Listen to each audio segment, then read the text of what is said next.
Hi everyone, for those of you that don't know me, my name is Hannah Davis and I am a soft tissue therapist here in town. I also teach fitness classes and yoga. I teach at Mavati and I teach online as well. And back in October, I had the privilege of leading us all through the warm-up during our swim camp. And a little bit of a cool down too. Now I know a lot of us were there and enjoyed it. It was great. I hope that we can do it again. But I know a lot of people couldn't make it. And so that I said that I will put this video together that you can have to reference back to or do if you weren't there with us. Now, of course, the video was going to be between 20 and 30 minutes long. I can't explain everything thoroughly in that time. I need 2 hours. So the explanations might not be quite as thorough as I would like. So by all means, if you have more questions, feel free to reach out to me or catch me at the pool and you can ask me there. I'm more than happy to answer questions. If this is something that you like and you're interested, you want a bit more of, then I'm sure that we can figure out a way to package different ways together, maybe shorter, smaller, bite-sized videos or something like that. But yes, feel free to ask me any questions. You can find me online at h.d_wellness. h.d_wellness. And also the Thunder Rays specifically get 20% off any in-person treatments with me. I'm not sure if anybody's aware of that, but yes, you get 20% off. So let me know if you're interested in anything.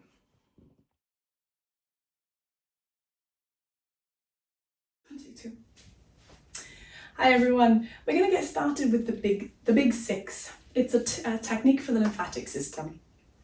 The lymphatic system, in a really tiny nutshell, it does more than this, but in a nutshell, it is our body's filtration system. Think of your body like an aquarium, okay? If it hasn't got a filter, that aquarium gets gross within a couple of days, and those fish start to get sick and eventually they will die. Now you add that filter back in and pretty quickly that tank starts to clean itself again. Our lymphatic system does that for our body. It does some more things as well, but on the whole, that's what its job is to do. When you wake up in the morning and perhaps your back is a little bit stiff, that is the lymph. Generally it's the lymph kind of settling around those joints. We have these little nodes all around our body, mostly in the neck, so you can see them when you get sick, they swell. But we have them everywhere. Lots kind of around the lower back as well. So when we sort of, we're in bed, we're still all night, everything sort of settles. And then by, as the day wears on, we start to loosen up. That's generally the lymphatic system. Now we can give that a little bit of a boost. We can give it a little bit of a helping hand to get it moving. It lives just underneath our skin. It's that clear liquid that comes out when you have a little cut, like a weeping cut or something. It likes to be very lightly stimulated. It likes gentle rub and tap. Okay, so that's all we're going to do around the main 6 points. There is more than 6, but we're just focusing on the main 6. So we tap above the collarbones. This is where everything drains to. All the waste in our body drains toward the collarbones. So if we have high pressure around the collarbones, nothing else can circulate properly. Okay, tap, tap, tap. And there is an assessment to check if there's inflammation. But that's for another time. Next up is up behind those ears. Rub, rub, rub. Tap, tap, tap.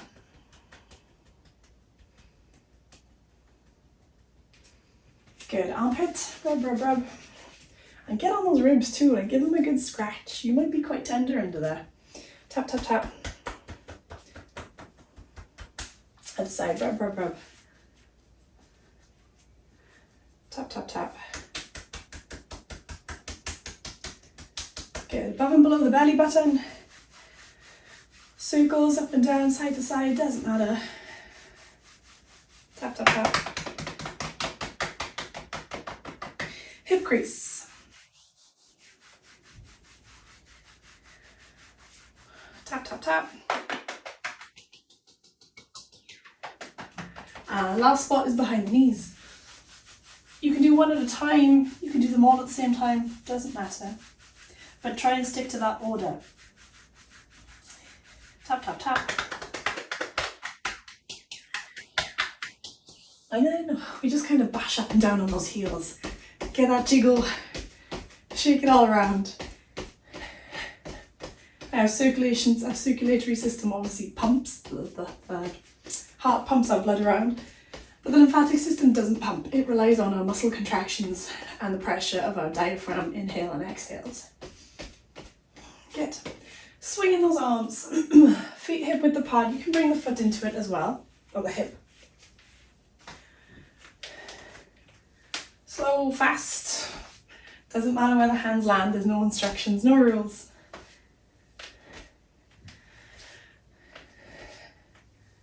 Good, and relax. Come into the first air hunger drill. Now the air hunger is to help increase our carbon dioxide tolerance. When we hold our breath, carbon dioxide increases in our blood and it sends that signal to our brain to inhale to get oxygen. So this type of drill is practicing moving while holding your breath to try and build up that tolerance of the carbon dioxide. So we can relate that to swimming, for example, in the flip turns. You know, we can all hold our breath probably at least 30 seconds, you know, at least 20. That is enough time to do a flip turn. But I know that when it comes to the wall and I flip, I all of a sudden am gasping for air. So this would be a way that we can help build tolerance, perhaps hold our breath a little bit longer, or more importantly, feel calm with that feeling of the hunger. Okay, so it does take practice. I do this when I'm walking my dog. I kind of take as many steps as I can, holding my breath, and I'll just try and beat my record. You don't want to do too many in a row because it can raise your blood pressure. So ease into them gently. We're going to do 3 throughout the warm-up. But if you just need to do the 1 and build up from there, do that, okay? What we're going to do is inhale nice and deep, exhale, hold the breath and squat as many times as you can. It can be slow, fast, it doesn't matter, as long as you kind of try and keep it the same and you count your number, okay? So get ready. Inhale, exhale.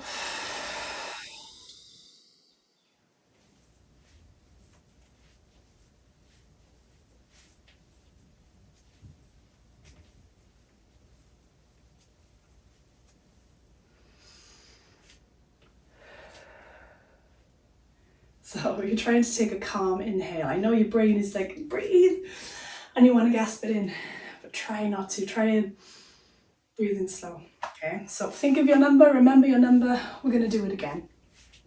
Next we have a little bit of a stretch for the neck. So we're going to take our hand behind our back and you're going to try and roll that shoulder back.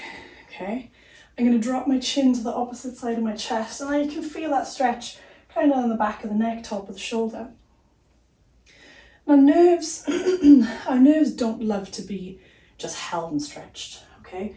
They like to be gently encouraged. So we're going to shrug and depress. Shrug, my head and my shoulder together, then depress and look away. And as you do that, you're going to feel a very light stretch kind of in the upper trap, warming up through that neck.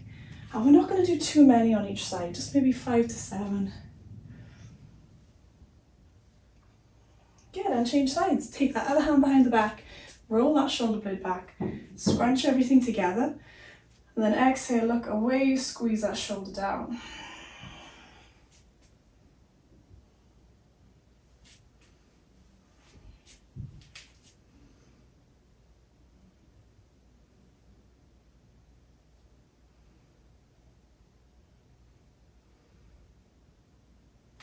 Good, shake it out.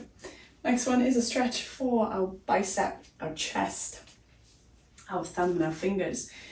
We're going to take our hand up to the sky as if you're waving. Try and keep that elbow up nice and high. Bend that wrist back and you're looking at your hands, okay? Now as we exhale, I'm going to take my arm away and back and I'm going to look away, and you can feel, you might be able to feel quite sharp zings down the arm. So if you feel it really quite painful, back off a little bit. For me, I'm probably like a 6 or 7 out of 10 on that uncomfortableness. I'm going to bring it back to the middle. Exhale. Inhale. Exhale.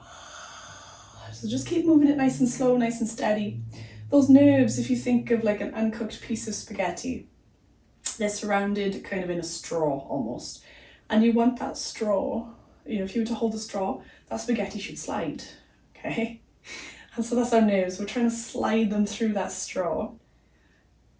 And change sides, take that other hand up, drop it back, look to the hand as you exhale, look away. But keep trying to spread those fingers because you're trying to get all the nerve into the hand as well. So if you pinch that straw, that spaghetti straw, Then you could get, you might not be able to straighten your elbow, you might not be able to open your hand, you might have to keep a fist. So if you can encourage those nerves to stretch a little bit, then hopefully as time goes on, you can straighten those arms again, or get your hand behind your back, or become a bit stronger. Whatever it is, it could be any symptom. Good, shake it out. We're going for air hunger drill number 2. So my number was 10 last time. I'm going to try and get 11 this time. So remember, trying to inhale nice and calm when you're finished. Nice big deep breath. Blow it out.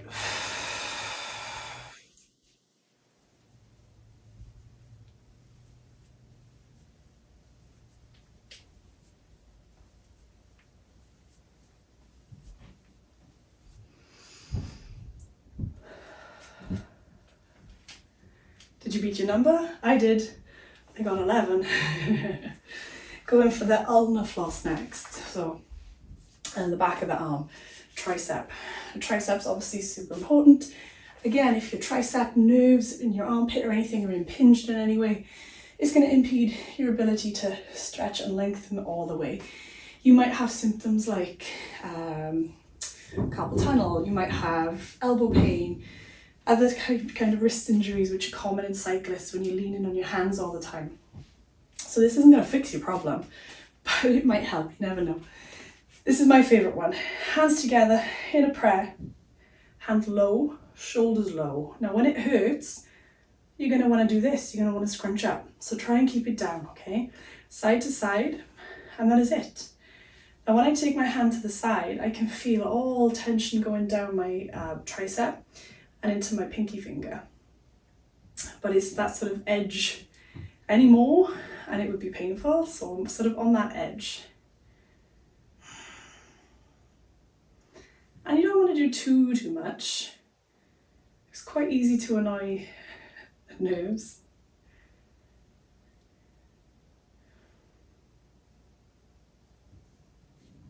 Get shaking it out. Now we're going to stretch in through the whole side of the body.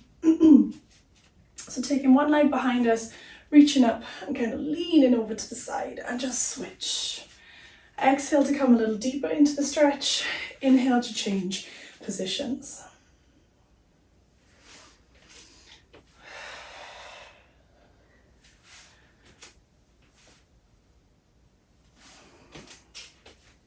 So hopefully you can pick and choose. Obviously this is a very extended session.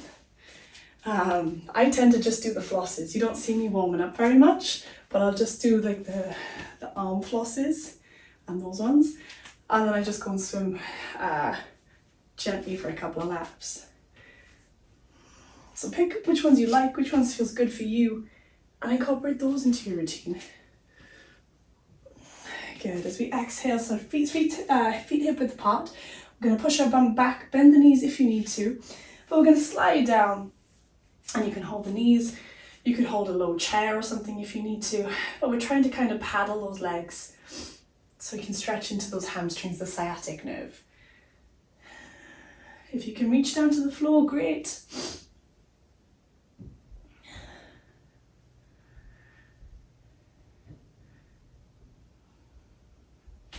Shins is fine. Keep pushing that bum up to the sky. Good, bringing it up. Last time we're going to do the air hunger drill. So feel free to skip this one if you want, okay? I don't want it to give you the feeling of panic or anything like that. So if it's making you feel anxious, just stop with that 1 or 2, all right? You do have to build up into it, especially if you're already quite an anxious person. So take a nice big deep breath in, blow it out.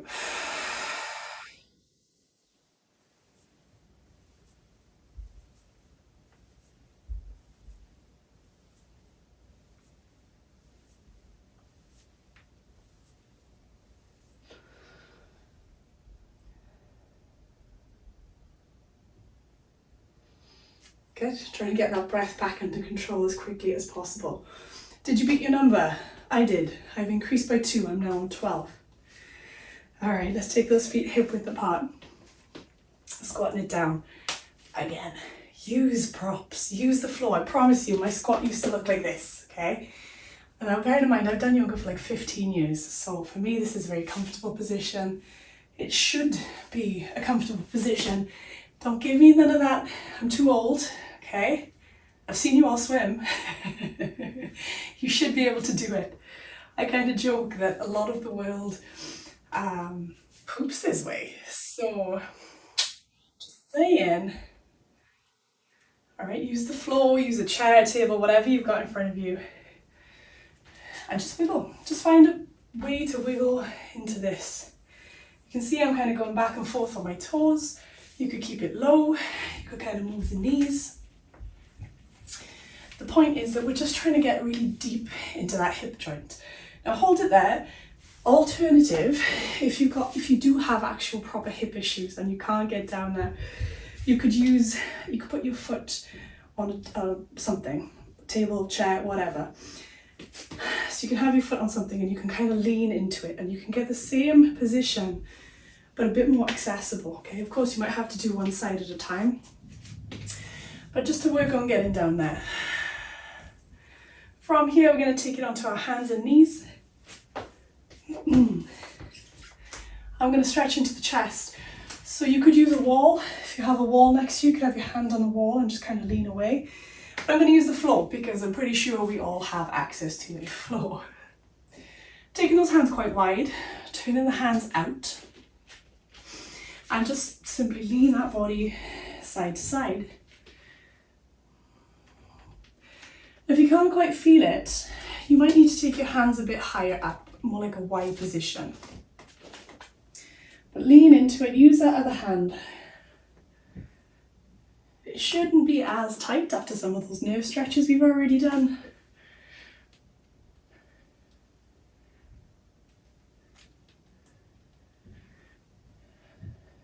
Good, and relax, come on up. Staying on our hands and knees, my wrists are under the shoulders, my knees are under the hips. Toes can be flat or tucked under, it doesn't matter. Cat and cow as we exhale, arch that back as much as you can. Tucking that chin. And from this cat position, I like to sort of sway my hips backwards and forwards, and I'll get a bit of a deeper stretch in through my tailbone, my low back.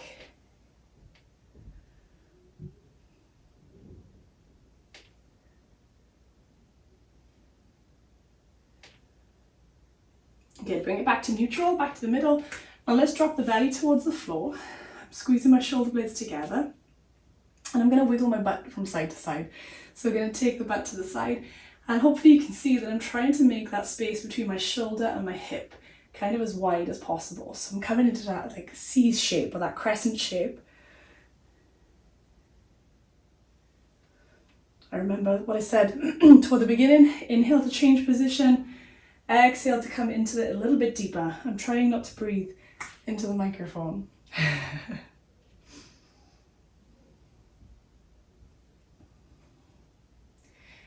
And almost to the end here. Now we want to work on rotation. Of course, we need that rotation when we swim. And you're going to notice that one side is going to be a lot tighter, a lot stiffer than the other. Okay, so you might not look identical on both sides. That's fine. As long as you're working on your flexibility to the best of your range of motion, okay? I'll face you. I'm going to walk my hands forwards a little bit, and I'm going to take my right hand, and I'm going to slide it underneath my left. Inhale, bring it back. Exhale, slide it under. Now you can have a foam roller under the back of your hand if you like. I find that it really helps get a bit more range.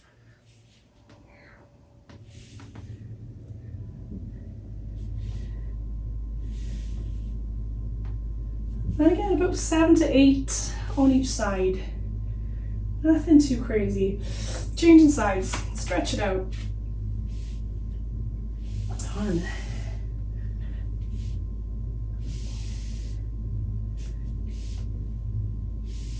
Trying to reach a little further every time.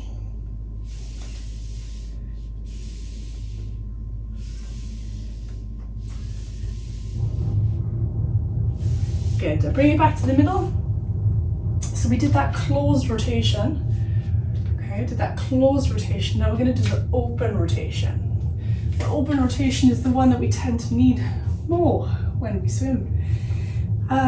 So your supporting hand, you can stay on your wrist or you could place your elbow on the floor, it doesn't matter too much. Now we're trying not to bring the lower back into it.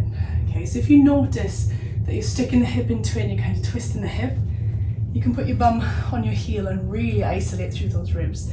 But if you don't think you're going to cheat, okay, you can stay up. We're going to take the right hand to the side of the head. As we exhale, we open the elbow and then we twist. Close it all as we inhale, exhale, open, twist. Keep it going. Trying to feel that twist around that belly button. Pushing into the floor with that other hand or elbow.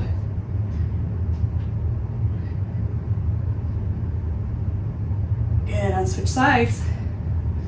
Hand on the back of the head, open that elbow, exhale. Oh, that's my stiff side. Inhale, close, exhale, open.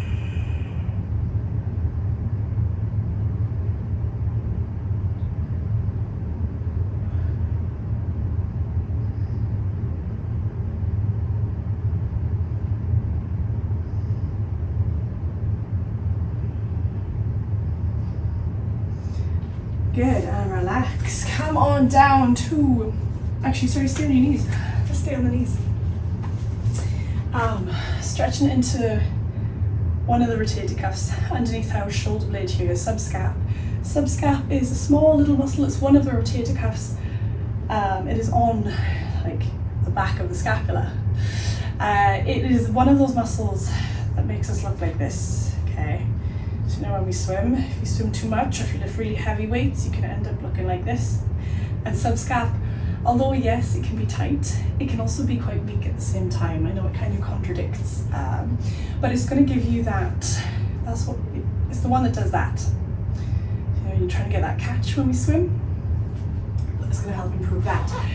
So we're going to give ourselves a bit of a chicken wing. We're going to take the back of our hand onto our ribs. That might be enough. You might feel it already. If it is, hold it there. You might need a belt or something to wrap around your arm to encourage it forwards. If you can reach, great, hold on to it and just pull it. You might feel this stretch kind of on the top of the shoulder here. You might feel it on the front, and it can feel like a not very good stretch, if that makes sense, especially if you've had, excuse me, especially if you've had shoulder injuries in the past or surgery. This can feel like a really vulnerable position for that shoulder joint. I assure you it is safe. Unless you had surgery like yesterday, it is okay. Just ease into it slowly. If you need to, come out of it, shake it out, come back a little bit deeper. Just toward the beginning, remember I said when we're in pain, you'll tend to hunch up. This is one of the ones we hunch up on, so let's try and keep it down. Good, relax, shake it out, change in sides, take that other chicken wing. Now you can see I'm quite different on this side. This is obviously my dominant side. I do massage for a living, so I get quite tight on this side. So that's what I can compare for you. So focus in that stretch here.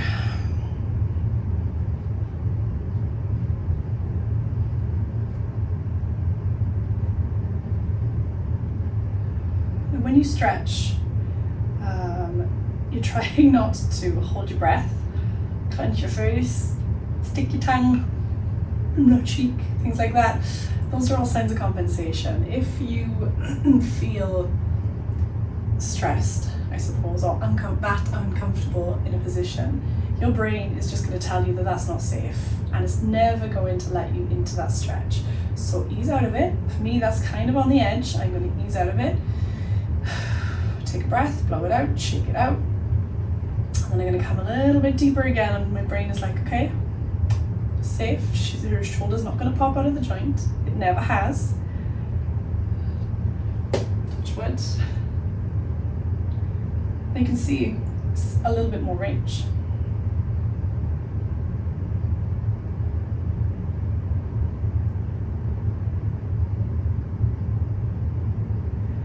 Good. Good, let go. And just to compare, you can see there's a bit of a difference. So that's something, that's one of the stretches I do work on regularly. Coming towards the end, we want to wake up the core, we want to wake up the butt, all those big strong muscles that are going to drive those movements that we're about to do, and hopefully kind of emphasize that we do need core strength when we swim, especially, you know, as you get, if you're swimming a long distance perhaps, or you're just going really, really hard, as you get tired.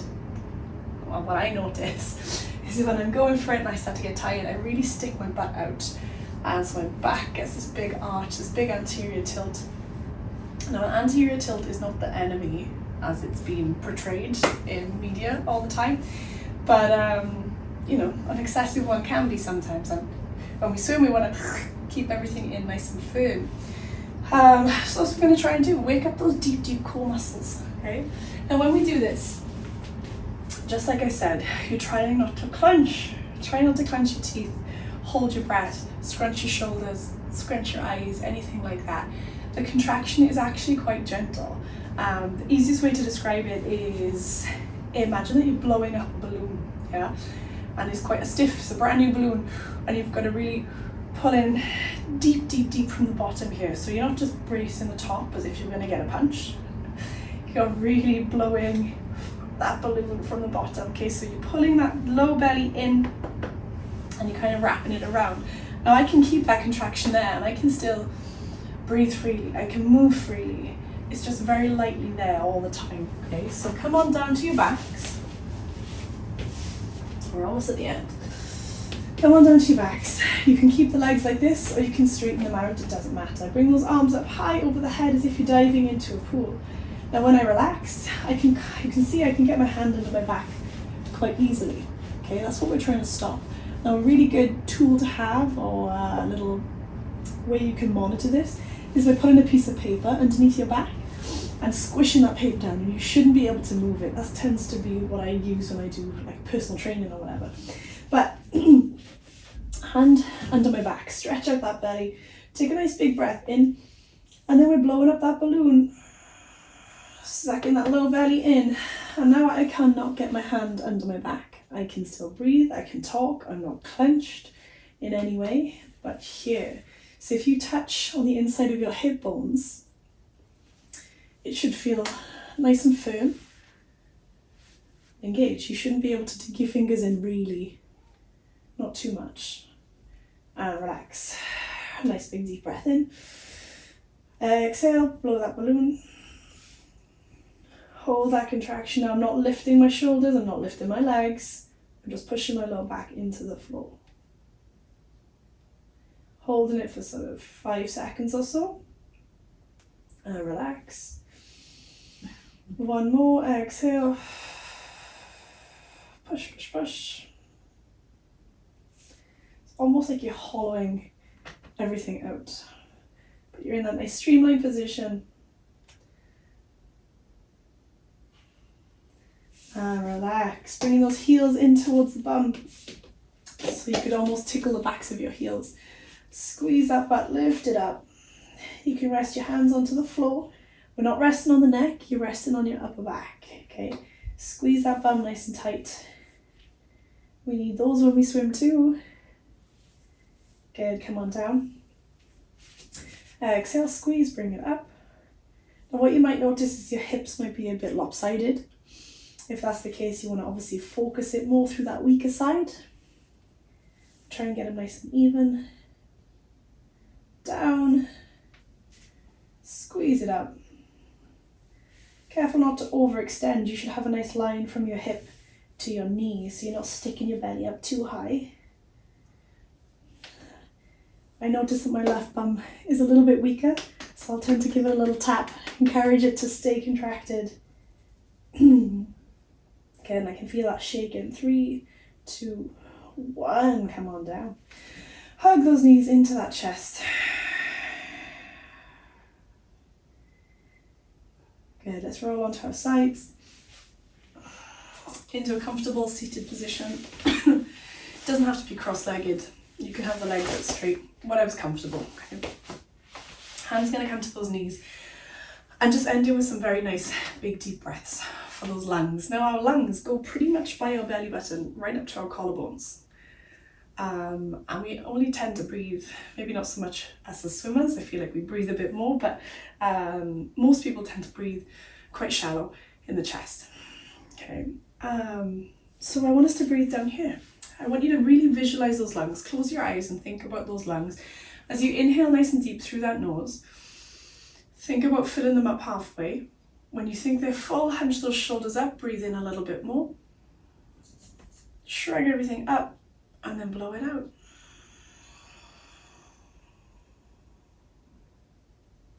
Good, inhale nice and slow. Shrug.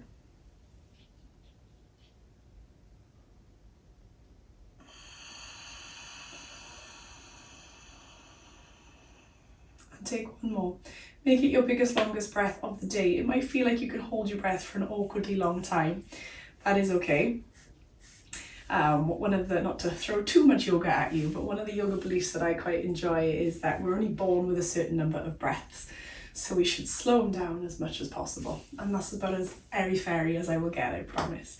As we inhale nice and deep. Shrug it up. Blow it out.